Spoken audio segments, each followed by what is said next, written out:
Good day everyone. നമുക്കിന്ന് എങ്ങനെ receipts enter ചെയ്യാമെന്നുള്ളത് നോക്കാം. ആദ്യം ഹോം മെനുവിൽ പോയി അവിടെ നമുക്ക് റെസിപ്റ്റ്സ് സെലക്ട് ചെയ്യാവുന്നതാണ്. അതിൽ ആഡ് ന്യൂ റെസിപ്റ്റ്സ് ക്ലിക്ക് ചെയ്യുക. കസ്റ്റമർ പേര് ടൈപ്പ് ചെയ്യുക. അതിനുശേഷം അത് സെലക്ട് ചെയ്യുക. എമൗണ്ട് ടൈപ്പ് ചെയ്യുക. അതിനുശേഷം ഡേറ്റ് ചൂസ് ചെയ്യുക.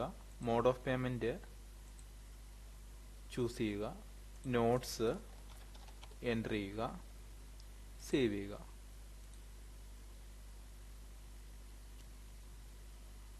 റെസിപ്റ്റ്സിൻ്റെ പ്രിൻ്റ് അവൈലബിൾ ആണ്. പ്രിൻ്റ് ബട്ടണിൽ ക്ലിക്ക് ചെയ്താൽ പ്രിൻ്റ് നമുക്ക് ലഭിക്കുന്നതാണ്. അതുപോലെ തന്നെ ഈ റെസിപ്റ്റ്സ് വ്യൂവിന് രണ്ട് വ്യൂ ഉണ്ട്. ഒന്ന് ഗ്രിഡ് വ്യൂ ആണ് ഇങ്ങനെ കാണപ്പെടുന്നത്. റൈറ്റ് സൈഡ് ടോപ്പിൽ ലിസ്റ്റ് വ്യൂ അവൈലബിൾ ആയിട്ടുണ്ട്. അതിൽ ക്ലിക്ക് ചെയ്താൽ ലിസ്റ്റ് ആയിട്ട് നമുക്ക് ഷോ ചെയ്യുന്നതാണ്. ഇതെല്ലാ ഓപ്പറേഷൻസും ഇതിൻ്റെ അകത്തും അവൈലബിൾ ആണ് രണ്ട് വ്യൂവിലും. റെസിപ്റ്റ്സിൻ്റെ മെനുവിലേക്ക് മൂന്ന് വിധത്തിൽ പോകാവുന്നതാണ്.